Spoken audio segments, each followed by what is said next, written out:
राम राम साथियों, आज हम इस बुक के बारे में बात करेंगे वीडियो में, जो शिव खेड़ा जी की लिखी हुई बुक है जिसका नाम यू कैन विन, जीत आपकी। जो इंडिया के बहुत ही पॉपुलर मोटिवेशन स्पीकर भी है शिव खेड़ा जी। आओ साथियों, इस बुक की मिलकर शुरुआत करते हैं। Chapter number 6। साथियों, चैप्टर नंबर 6 के बारे में बात करेंगे। आत्मसम्मान, सेल्फ रिस्पेक्ट। साथियों, यदि हम अपनी सोच के दायरे से बाहर निकलेंगे तो ही हम अच्छा गोल अचीव कर सकते हैं। साथियों, जैसा हम लोगों को अपने बारे में बताते हैं वैसा ही लोग हमारे साथ पेश आते हैं। आओ साथियों, मिलकर बुक की शुरुआत करते हैं। कोई आदमी अपने बारे में जो सोचता है उसी से उसकी तकदीर तय होती है, जहाँ उसके भाग्य के बारे में संकेत मिलता है। साथियों, जो आदमी जैसा अपने बारे में सोचता है उससे ही उसकी तकदीर तय होती है। एक भिखारी एक स्टेशन पर पेंसिलों से भरा कटोरा लेकर बैठा हुआ था। एक युवा अधिकारी उधर से गुजरा और उसने कटोरे में $1 डाल दिया, लेकिन उसने कोई पेंसिल नहीं ली। उसके बाद वह ट्रेन में बैठ गया। डिब्बे का दरवाजा बंद ही होने वाला था कि अधिकारी एकाएक ट्रेन से उतरकर भिखारी के पास लौटा और कुछ पेंसिलें उठाकर बोला, मैं कुछ पेंसिलें लूंगा, इनकी कीमत आखिरकार तुम एक व्यापारी हो और मैं भी। उसके बाद वह तेजी से ट्रेन में चढ़ गया। 6 महीने बाद वह अधिकारी एक पार्टी में गया। वह भिखारी भी वहां पर सूट और टाई पहने हुए मौजूद था। भिखारी ने उस अधिकारी को पहचान लिया। वह उसके पास जाकर बोला, आप शायद मुझे नहीं पहचान रहे हैं, लेकिन मैं आपको पहचानता हूँ। उसके बाद उसने 6 महीने पहले घटी घटना का जिक्र किया। अधिकारी ने कहा, तुम्हारे याद दिलाने पर मुझे याद आ रहा है कि तुम भीख मांग रहे थे। तुम जहाँ सूट और टाई में क्या कर रहे हो? भिखारी ने जवाब दिया, आपको शायद मालूम नहीं कि आपने मेरे लिए उस दिन क्या किया। मुझे दान देने के बजाय आप मेरे साथ सम्मान के साथ पेश आए। आपने कटोरे से पेंसिलें उठाकर कहा, इनकी कीमत है। आखिरकार तुम एक व्यापारी हो और मैं भी। आपके जाने के बाद मैंने सोचा, मैं यहाँ क्या कर रहा हूँ? मैं भीख क्यों मांग रहा हूँ? मैं अपनी जिंदगी को संवारने के लिए कुछ अच्छा काम करने का फैसला लिया। मैंने अपना झोला उठाया और काम करने लगा। आज मैं जहाँ मौजूद हूँ, मुझे मेरा सामान लौटाने के लिए मैं आपको धन्यवाद देता हूँ। उस घटना ने मेरा जीवन बदल दिया। भिखारी की जिंदगी में क्या बदलाव आया? साथियों, भिखारी की जिंदगी उसकी सोच से बदली। उसने अपना आत्मसम्मान वापस किया। बदलाव यह आया कि उसका आत्मसम्मान जाग गया। साथियों, भिखारी का आत्मसम्मान जाग गया अपने प्रति, और उसके साथ ही उसकी कार्य क्षमता ही बढ़ गई, और उसके साथ उसकी कार्य करने की भी क्षमता बढ़ चुकी थी। हमारी जिंदगी में आत्मसम्मान इसी तरह का जादुई असर डालता है। आत्मसम्मान और कुछ नहीं बल्कि खुद अपने बारे में हमारी सोच है। साथियों, आत्मसम्मान एक हमारे अपने बारे में ही सोच है।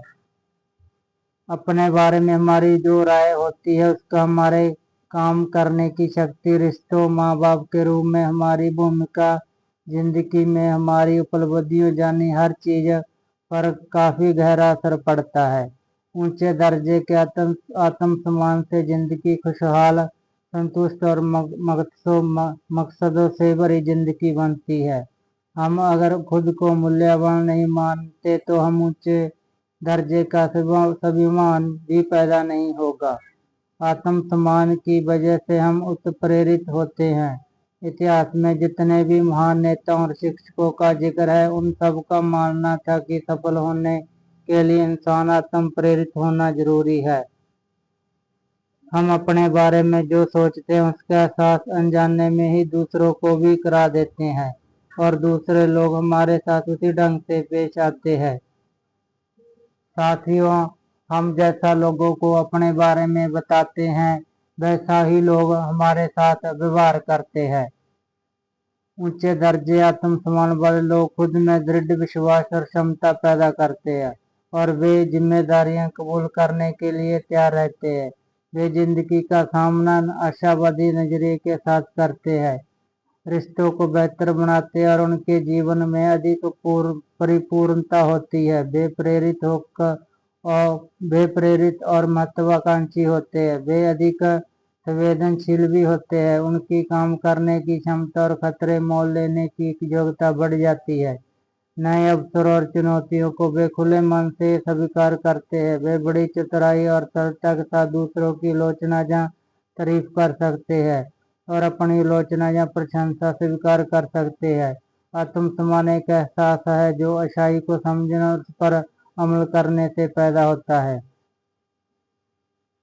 आत्मसम्मान हमारी खुद की सोच है। एक किसान ने अपने खेतों में लौकी बोई।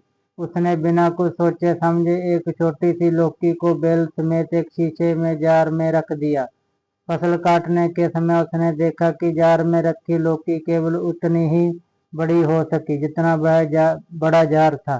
जिस तरह लौकी उसे रोकने वाली हदों से अधिक नहीं बढ़ सकी, उसी तरह हम भी अपनी सोच के दायरे से आगे नहीं बढ़ सकते, उसे दायरे की हदें जो भी हो। साथियों, हम अपनी सोच का दायरा बढ़ाकर ही आगे बढ़ सकते हैं।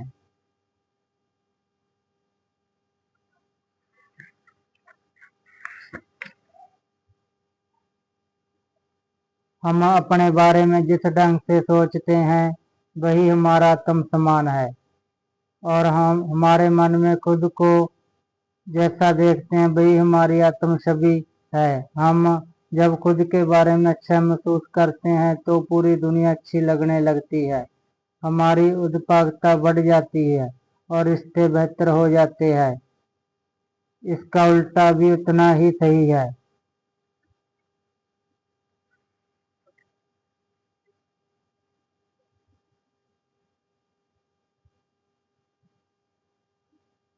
साथियों, अब हम वातावरण पर बात करेंगे। एनवायरमेंट, जैसा घर का एनवायरमेंट होता है वैसा ही बच्चा बन जाता है। माँ बाप अपने बच्चों को जो सबसे बड़ा तोहफा दे सकते हैं वह अच्छी बुनियाद है। परिवार से हमें जो सबसे अच्छी अच्छी चीज मिल सकती है वह है बुनियाद। एक लड़की का शिष्ट और विनम्र व्यवहार देखकर उसके अध्यापक ने पूछा, तुम्हें इतना शिष्ट और विनम्र होना किसने सिखाया? लड़की ने जवाब दिया, किसी ने नहीं, हमारे परिवार में लोग ऐसा ही व्यवहार करते हैं। साथियों, जैसा हमारे परिवार में माहौल होता है माता पिता का, वैसा ही बच्चा बन जाता है।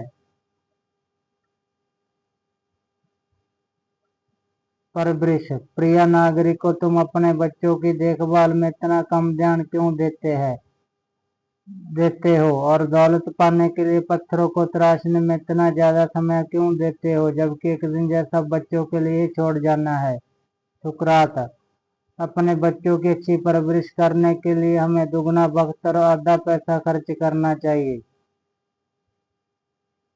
कम उम्र में कुछ सीखने में उतनी तकलीफ नहीं होती जितनी की बड़े होकर अनजान बने रहने में होती है। ऊंचे दर्जे के स्वभाव मानने वाले माँ बाप अपने बच्चों में आत्मविश्वास, ऊंचे दर्जे का स्वाभिमान और सकारात्मक धारणाएं, विश्वास और मूल्यों को विकसित करते हैं।